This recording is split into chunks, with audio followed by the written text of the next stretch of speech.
All right, let's talk about something that's real and bothersome. Why don't Jamaican communities come together? I'm serious, think about it. If your community, just your neighborhood, actually organized, pooled resources, started businesses together, shared skills, took care of each other, you'd all be better off. You'd have collective buying power. You could negotiate better prices. You could create jobs for each other. You could build wealth that stays in the community instead of leaving. But that's not happening. Instead, you've got communities where people barely speak to each other, where everyone's competing, where trust is low, where the idea of working together sounds impossible. And I want to know why. What's stopping Jamaicans from doing what communities around the world have always done to survive and thrive? Because once you understand what's keeping you divided, you can break it. And when you break it, everything changes. Let me show you what I mean when I say community unity. Because I think a lot of people don't even know what it looks like anymore.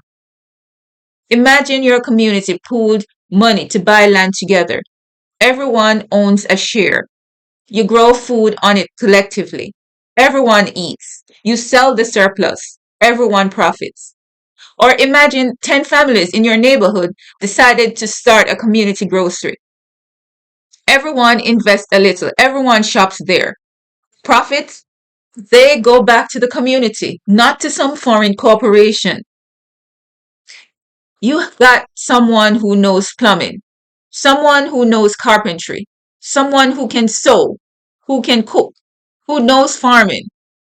Instead of everyone paying outsiders for these services, you trade, you help each other. No money even needs to change hands for a lot of things. This is how communities used to work. This is how Maroons survived. This is how African villages operated. This is how every thriving community in history built wealth. When your community is united, you protect each other. You watch each other's children. You help when someone's struggling. You defend each other from outside exploitation. Nobody can come in and take advantage of one person when the whole community has their back. You have economic power. This is the big one. When a community organizes economically, they can negotiate. They can demand fair prices. They can create their own supply chains. They can even build businesses that employ each other. You become self sufficient, and self sufficient communities can't be controlled. This is what should be happening in Jamaica, but it's not. And we need to talk about why. So, what's stopping this? Why aren't Jamaican communities uniting? Let me break down what's actually going on. First, you are taught to compete, not cooperate. From childhood, Jamaicans are taught that life is a competition. You compete for grades, you compete for jobs, you compete for status, you compete for recognition. And competition creates a scarcity mindset. If I help you succeed, then that means less for me. If you win, I lose. So instead of seeing your neighbor as a potential partner, you see them as competition. And you can't build with people you're competing against. Then there's the colonial mentality, divide and conquer. This one's uncomfortable, but it's real. The colonial system needed Jamaicans divided to maintain control. So they created divisions: light skin versus dark skin, country versus city, uptown versus downtown, educated versus uneducated. And those divisions, they're still operating. Jamaicans still judge each other based on these manufactured categories, still look down on each other, still distrust each other based on differences that don't actually matter. You can't unite when you're too busy judging who's better. Then you have political tribalism. Let's be real. Jamaica is divided along political lines in a way that's almost religious. PNP versus JLP. And people treat it like a gang affiliation. You can't even live in certain communities if you support the wrong party. How are you supposed to build together when half the community won't even speak to the other half because of politics? And here's the thing, both parties benefit from this division because divided people are easier to control. They're fighting each other instead of demanding accountability from the system. Then you have distrust. Jamaicans don't even trust each other. And honestly, I understand why. There's a lot of scamming, a lot of people who will smile in your face and stab you in the back, a lot of betrayal. But here's the problem, without trust, you can't build community, you can't cooperate, you can't organize. So you stay isolated, you handle everything yourself. You don't ask for help because you don't trust people to actually help.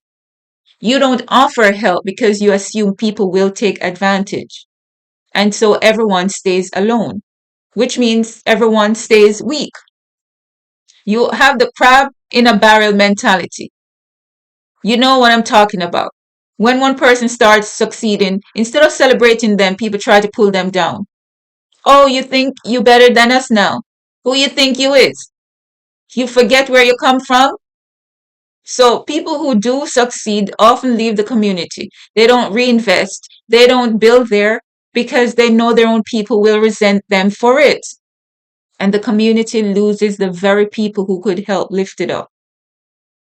You also have individualism over collectivism. Western culture taught Jamaicans to value individual success over collective success. Get yours. Look out for number one. Every man for himself. And that mindset is the opposite of community. You can't build collectively if everyone's only thinking about themselves.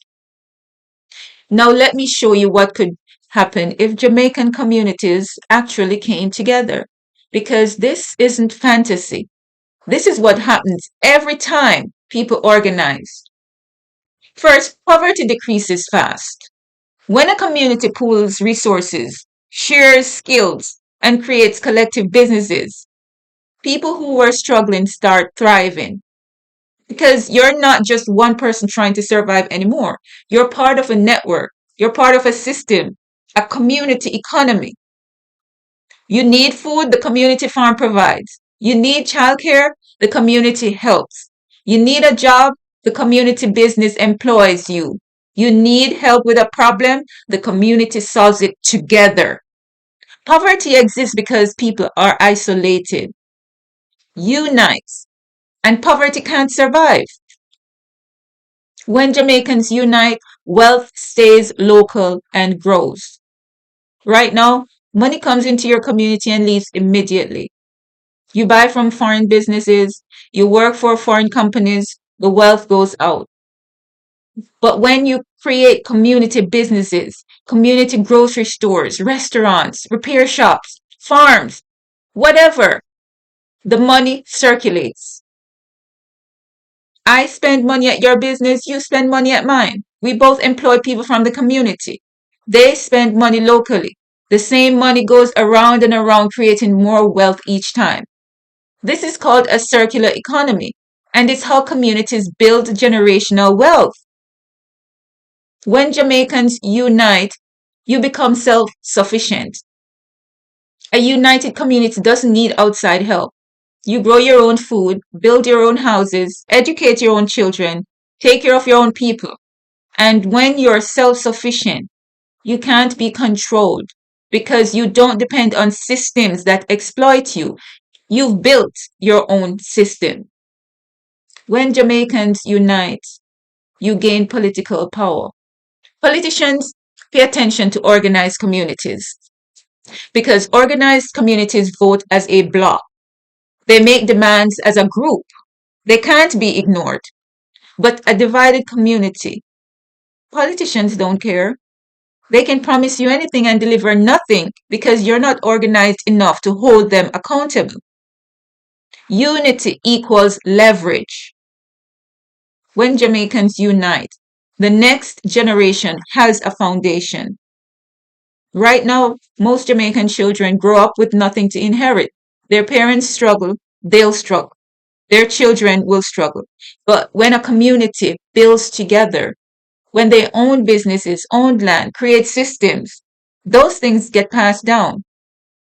The next generation inherits a foundation. They don't start from zero, they start from wealth. And that's how you break the cycle. So if unity is this powerful, how do you actually start? How do you take a divided community and bring it together? You want to start small. You're not going to unite the entire neighborhood overnight. Start with 3 to 5 families who are willing. Pool money to buy in bulk. Save every month 20 to 30% on groceries just by buying together. That's it. That's how you start. Small, small wins that show people unity works. You want to find common ground. Put politics aside. Put colorism aside. Put class differences aside. Find what you all care about. It may be safe streets. How about good schools? Affordable food? Economic opportunity? Focus on that. Build around shared needs, not differences. You want to create trust through transparency. The reason people don't trust is because they've been burned. So if you're organizing something, be transparent. Keep records. Share information. Let everyone see where money is going. Make decisions collectively. Trust is built through actions, not words. You want to start a community project. This could be a community garden, a neighborhood cleanup, maybe a skill sharing workshop or a community savings group. It doesn't matter what it is. What matters is people are doing something together, working toward a common goal and building relationships. Because once people see what's possible when they work together, they'll want to do more. You want to support each other's businesses. This is huge. If someone in your community has a business, support it. Buy from them. Refer customers to them. Help promote them. Because every successful business in your community creates jobs, keeps local money in, and shows others what's possible. You want to teach the children differently. The next generation doesn't have to carry the division. Teach them cooperation instead of competition. Teach them community instead of individualism. Raise children who instinctively help each other instead of tearing each other down. That's how you change the culture. Look, I know this sounds idealistic. I know you're thinking, this will never work in my community. And you may be right. But if you believe it won't, it won't. Because unity requires more. It requires people willing to try, even when it seems impossible. But here's what I know. Jamaican communities can unite because they have before. The Maroons did it. Early post-slavery communities did it. There are communities around the world doing it right now. The question isn't whether it's possible. The question is, are you willing to be part of it? Because if enough Jamaicans wake up and realize that division is keeping them poor and unity is the path to wealth, everything changes. You don't need the government to save you. You don't need foreign investors. You don't need a miracle. You just need to unite, to organize, to build together. And when you do, your community becomes unstoppable. Start small. Start today. Find your people and build together.